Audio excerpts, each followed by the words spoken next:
Saudara, Trump, Presiden Amerika paling lawak dalam sejarah Amerika, datang Malaysia, disambut oleh Anwar Ibrahim, berjoget dua-dua dekat airport. Seronok, gambar itu disiarkan di seluruh negara, di seluruh dunia. Hasilnya, Trump datang sini, tanda tangan satu perjanjian Trump Anwar Ibrahim. Saya bagi tahu, jangan panggil perjanjian ini perjanjian ART. Ini adalah perjanjian penggadaian hak kedaulatan di mana Anwar tanda tangan dengan Trump. Ramai orang terlepas pandang dan melihat benda ini biasa. Saudara, selepas daripada Malayan Union, ini jauh lebih besar malapetaka kepada negara Malaysia.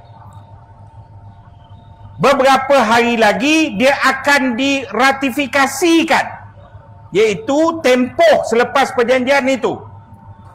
Tapi kita harap mahkamah memberi ruang apabila ada ahli-ahli parlimen kita failkan saman kepada kerajaan Malaysia, khususnya Menteri Keuangan bernama Anwar Ibrahim, dan kalau saman itu dibenarkan, kita akan mohon injunction untuk perjanjian ini ditangguhkan sehingga saman itu selesai.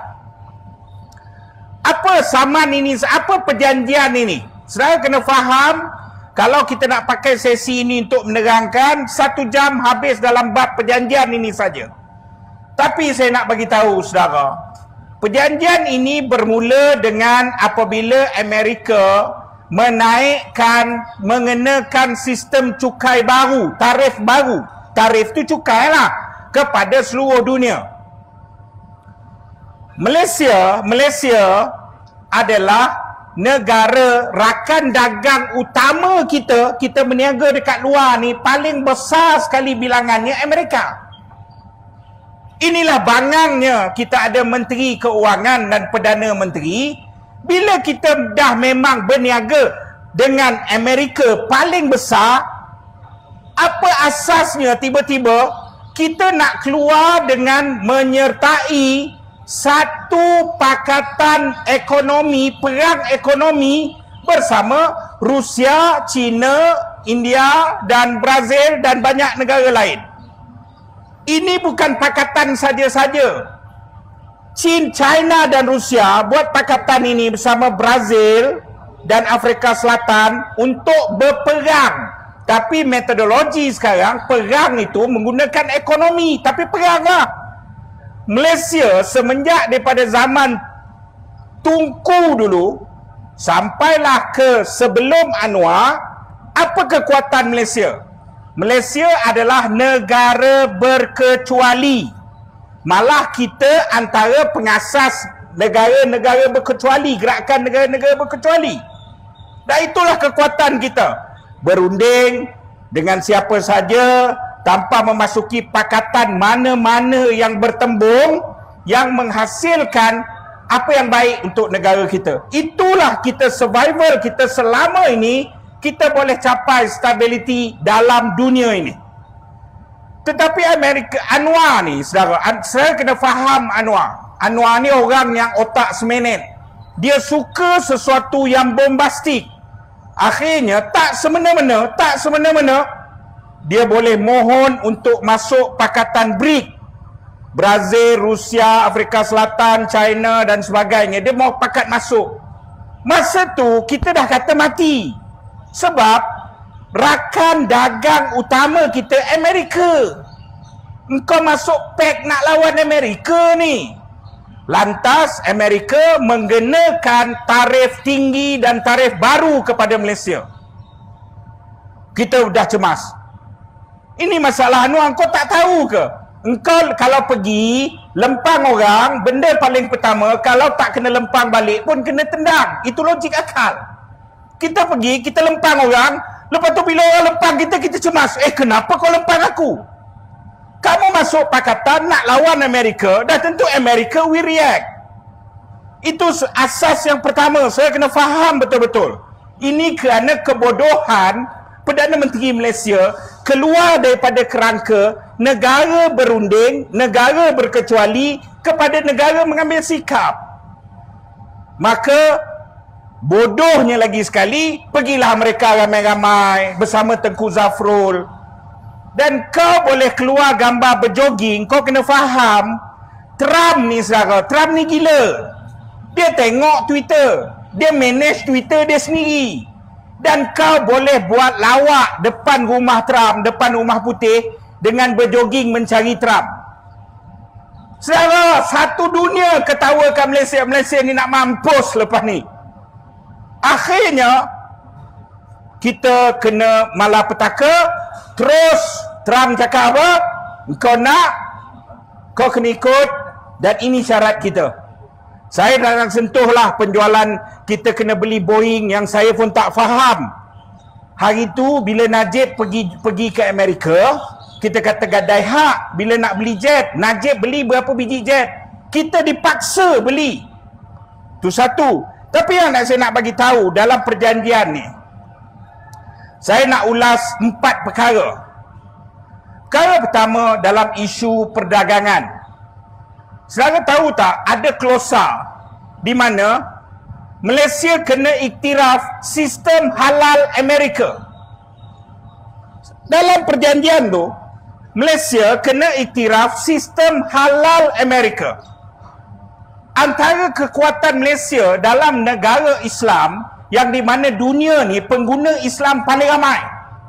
Bukan saja sistem halal ni dilihat bersih, tidak ada pertikaian tanpa was-was, semua ni. Malah orang bukan Islam mula bergerak kepada produk Islam, iaitu halal. Dan juara halal dunia ialah Malaysia. Halal JAKIM ni orang semua hormat, orang berebut nak dapat halal daripada Malaysia, sertifikasi halal, maka senang kita nak berniaga. Orang hormat barang kita. Tapi akhirnya kita bila kita cakap kita kena iktiraf halal daripada Amerika, Zafrul jawab apa? Zafrul jawab, tak. Kita bukannya halal Amerika dekat sini tak laku. Halal Amerika sampai sini kita kena letak halal kita. Maksud saudara, melalui perjanjian ni kita tak boleh nak halang. Kalau mereka cakap halal, kita kena cakap halal. Maka halal kita kena turunkan standard sampai halal Amerika. Faham tak? Dia kata kita tak iktiraf halal Amerika. Betul lah. Tapi kamu merendahkan sistem halal kita. Dalam pada masa itu, produk makanan, pertanian dan hasil tani, kita tak boleh halang daripada Amerika. Amerika masuk, nelayan sini jual ikan, petani sini jual hasil tani, kena SST. Tapi barang produk pertanian daripada Amerika tak boleh kenakan SST dan kita tidak boleh halang. Kita tak boleh halang, kita kena terima. Saudara, untuk memahamkan macam ni, saudara tahu atau tidak, Amerika ni keluarkan beras. Di Amerika ada sawah. Memanglah tak banyak, kecil. Tapi bilangan hasil beras Amerika jauh lebih banyak daripada beras Malaysia. Hasil beras Amerika banyak daripada sini. Dia akan masuk, dia tak kena SST. Dan beras di Amerika boleh masuk jauh lebih rendah harganya daripada beras tempatan, sebab teknologi mereka lebih memudahkan harga tu diturunkan.